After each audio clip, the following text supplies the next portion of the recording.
आळंदी येथे स्थित असलेले विश्रांतवड श्री ज्ञानदेव आणि श्री चांगदेव भेटीचे ठिकाण. 12व्या आणि 13व्या शतकात श्री ज्ञानदेव आणि चांगदेव यांची याच परिसरात भेट झाली. ते हे ठिकाण आहे. श्री ज्ञानेश्वरांनी चांगदेवाला उपदेश केला त्या स्थळाला परंपरेने विश्रांतवड असे म्हणतात. चांगदेव एक योगी पुरुष होते. जन्मताच त्यांना अनेक सिद्धी प्राप्त होत्या. 14 विद्या अवगत असून मृत्यूलाही त्यांनी जिंकले होते.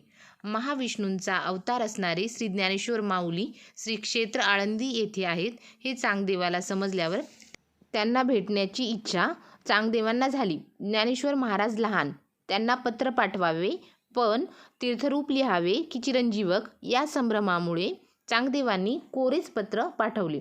हे कोरे पत्र पाहिल्यावर मुक्ताईने ज्ञानदेवांना विचारले की दादा, हा 1400 वर्षाचा सांगा कोरा कसा, जसे की फळाशिवाय वृक्ष. 65 ओव्यांमधून श्री ज्ञानदेवांनी श्री चांगदेवांना गुरुतत्व सांगितले.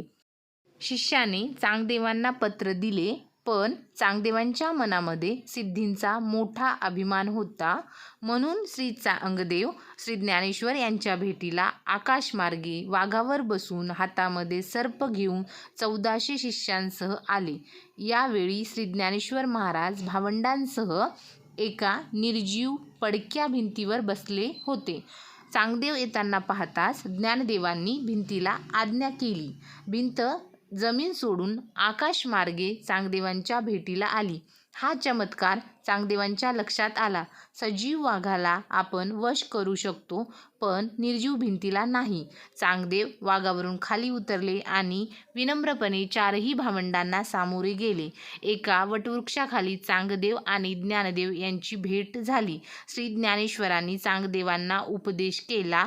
तसेच चांगदेवांच्या शिष्यांनी याच परिसरात विश्रांती घेतली म्हणून या परिसराला विश्रांतवड असे ओळखले जाते.